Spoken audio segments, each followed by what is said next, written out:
Welcome to Ray Reads, a podcast where I talk about the books I'm currently reading, like I'm in a sad little one-man book club.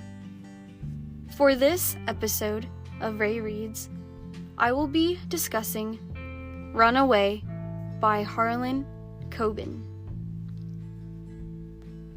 My first impression of this book is that it reminds me of the film 4 Good Days.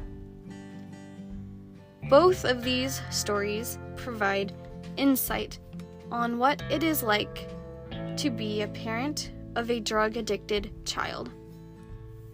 These stories touch on several challenges that an addict and an addict's parents face, such as warring hope and disappointment, rehab, and theft. There are many ugly truths to be confronted here, the perceived blame on both sides. The parents assume that it is their own fault that their child turned to drugs, that they have failed their child. Simon is plagued by his self-doubt, always asking what he had done wrong and how he could have possibly done things differently. Paige hits rock bottom and has to take some responsibility to get her life back on track. The family problems which arise from having a family member struggle with addiction are the main components that bring the story to life. The big question this book asks is, would you kill for someone you love? Ingrid Green's answer is, without hesitation, yes. Now, we only experience this tale through Simon's perspective and see a father's desire to protect his family. He will do anything to rescue his missing daughter.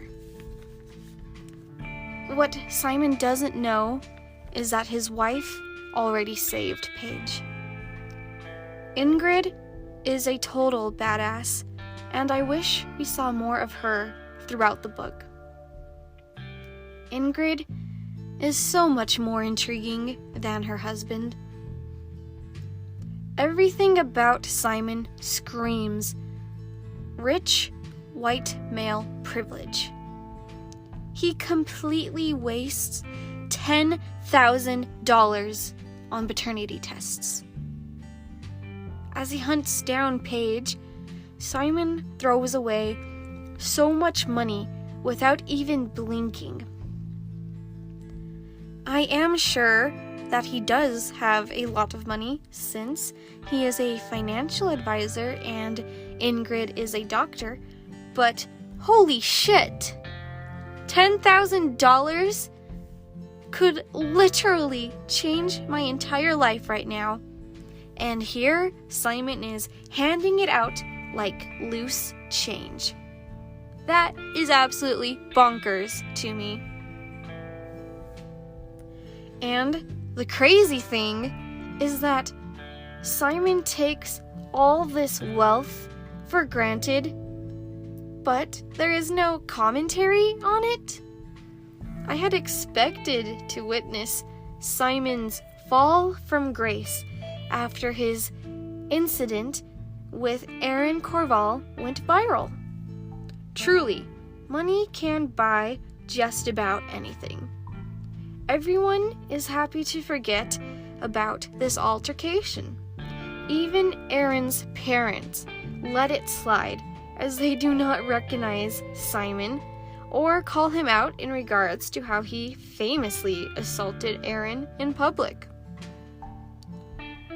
And here, I have to mention that Simon is so selfish and insensitive when he interrogates Aaron's parents at his funeral. Simon did not know then that Aaron was adopted, or anything else about his relationship with his family. Simon intrudes on their mourning and harasses this family. He should have shown a modicum of respect here. While Aaron was not a good person, one would assume that his family may have loved him anyway. But to get back to the point I am making, I had expected some commentary on the privilege at play. At first, at least. Then the story took a different turn and instead shined a light on cults and religions. People argue that there is a clear distinction between cults and commonly accepted religions. This book suggests that there really isn't a difference at all. With cults, it is more obvious how followers are taken advantage of and how leaders abuse their power.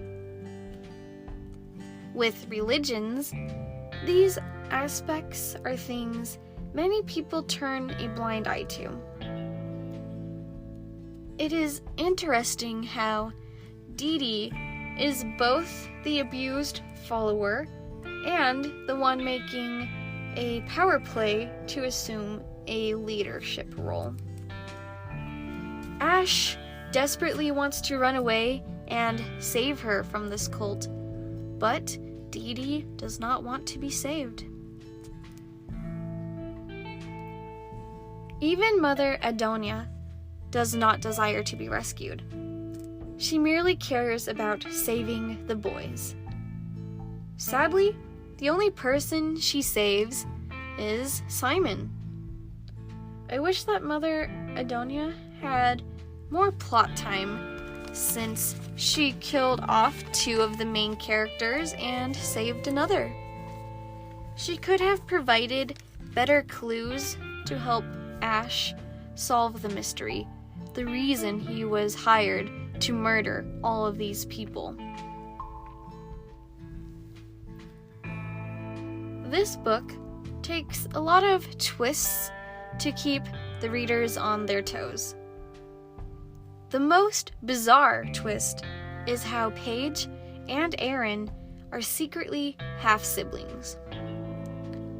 Who on earth lets their parents assume that they are dating their half-sibling?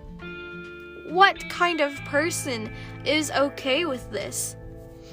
I know it was supposed to be this big secret, but it makes 0 sense. Why wouldn't Paige confront Ingrid about this?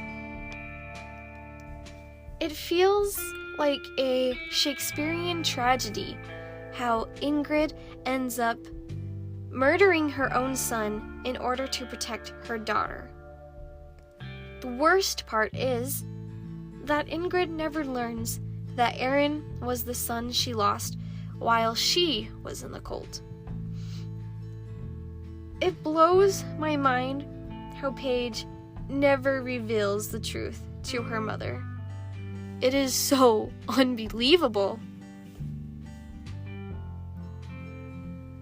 I have only one more thing to discuss now. I kind of think it is neat, but also lazy, how Harlan Coben relies on famous metaphors and cliches in this book. He spells out tired cliches, then say, it actually wasn't like that. He utilizes the comparison to generic movie scenes to emphasize his own descriptions. Or he will straight up use an overused cliche, but excuse it by basically saying, I wouldn't explain it like this, insert general cliche, but that's exactly how it was. it is hard to say how much of this is intentionally mocking or just plain lazy. Either way, I like this book. I couldn't put it down until I had all the answers. There were aspects that definitely could have been improved, but overall it's okay if you just want to drown yourself in this kind of family drama and thriller experience.